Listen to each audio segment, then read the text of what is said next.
Halo semuanya guys, selamat datang di Ruang Komik, yang channel ini nantinya akan membahas seputar komik, baik manga, manhwa, atau manhwa. Dan di video pertama ini aku bakal kasih kalian rekomendasi komik-komik unggulan yang kusuka secara pribadi. Apalagi buat kalian yang baru-baru aja baca komik dan belum tahu banyak judul-judul komik yang keren.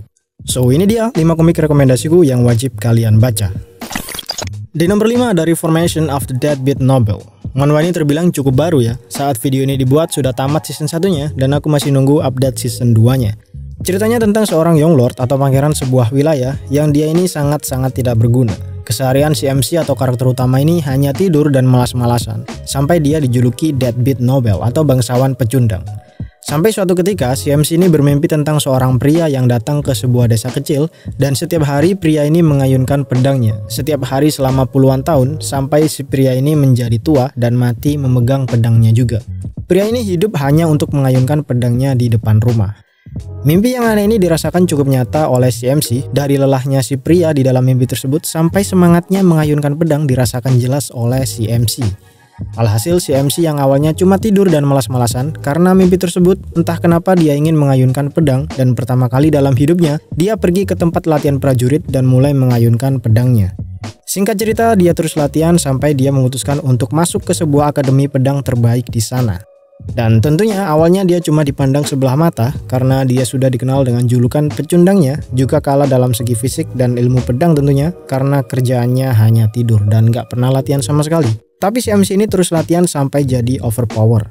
Cerita-cerita kayak gini yang buat aku puas di akhir storyline-nya karena si MC yang awalnya diremehkan bisa membuktikan diri. Ceritanya enteng tapi nggak ngebosenin, meskipun kadang-kadang masuk ke pembahasan yang cukup detail, tapi aku yakin nggak bikin kalian bosen. Nomor 4 ada I'm Really Not a Demon God Lucky. Aku baru aja nemu manhwa ini nggak lama dan menurutku ceritanya cukup unik. Belum ada yang punya storyline kayak manhwa ini. Jadi ceritanya si MC ini merupakan seorang penggila buku. Dia bahkan menghabiskan semua duitnya buat koleksi buku-buku. Saking gilanya, dengan berbekal pengetahuan yang entah dari mana, dia ini membuat sebuah lingkaran sihir yang bisa mengabulkan permintaannya untuk bisa memiliki semua buku yang ada di dunia. Dan dia berhasil memanggil sebuah makhluk yang katanya bakal mengabulkan permintaannya, tapi dengan syarat dia bakal ditransfer ke dunia lain dan tidak bisa lagi kembali ke bumi.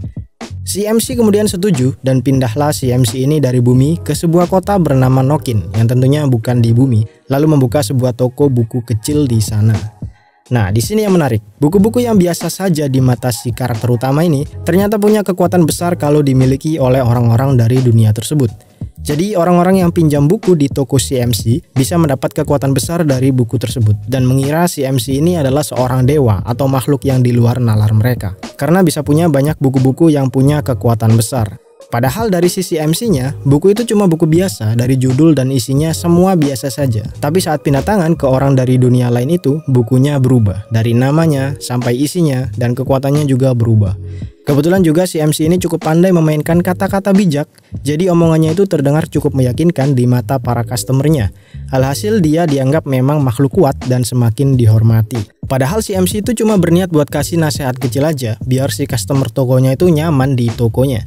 Tapi karena memang salah paham, MC-nya yang nggak tahu apa-apa, cuma jual buku biasa, di mata para customernya dia sangat ditakuti dan dihormati. Bahkan toko bukunya ini diberi label tempat yang harus diwaspadai oleh pihak dunia tersebut. Dan si MC sendiri diberi ranking makhluk yang tidak bisa dijelaskan. Cukup konyol alurnya, tapi sangat unik dan menarik. Wajib kalian baca, dijamin bakal ngakak-ngakak sendiri. Next ada Elicit. Kalau kalian sebelumnya baca webtoon yang berjudul Noblesse dan Girl of the Wild yang sangat populer dulu waktu aku SMA, komik ini adalah hasil karya kolaborasi dari dua autor komik tadi. Jadi hasilnya pasti mantap.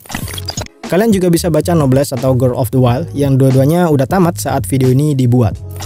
Oke, Elicit bercerita tentang si MC yang punya kekuatan misterius yang membuat dirinya ini punya speed yang nggak biasa dan bisa bergerak dengan sangat cepat. Karena kekuatannya ini aneh di mata orang-orang, alhasil si karakter utama ini cukup diasingkan dari pergaulan dan gak punya teman sama sekali. Lalu suatu hari si MC menemukan dan memungut seekor kucing oranye yang sedang terluka, yang ternyata adalah seorang manusia juga yang punya kekuatan khusus seperti dirinya. Dari sinilah si MC perlahan tahu kalau dirinya itu tidak aneh. Memang ada orang-orang yang punya kekuatan seperti dirinya, dan orang-orang ini disebut Awakener. Dan menariknya lagi, si kucing oranye yang dipungut sama si MC tadi ternyata adalah salah satu top Awakener yang namanya sangat dikenal oleh Awakener lain. Atau dia ini termasuk Awakener yang paling kuat sedunia, yang saat itu sedang terluka dan menyembunyikan dirinya menjadi seekor kucing.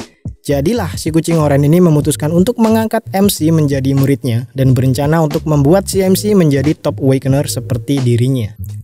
Hasil karya dari dua author top memang nggak perlu diragukan lagi. Dari karakter utama sampai sampingan, semua sangat rapi, nggak ada yang mengganggu dan punya porsi masing-masing. Dari segi action dan komedinya juga pas. Alur ceritanya cukup mudah dipahami, meskipun menurutku si karakter utama ini cukup naif, kayak terlalu baik gitu. Tapi so far so good.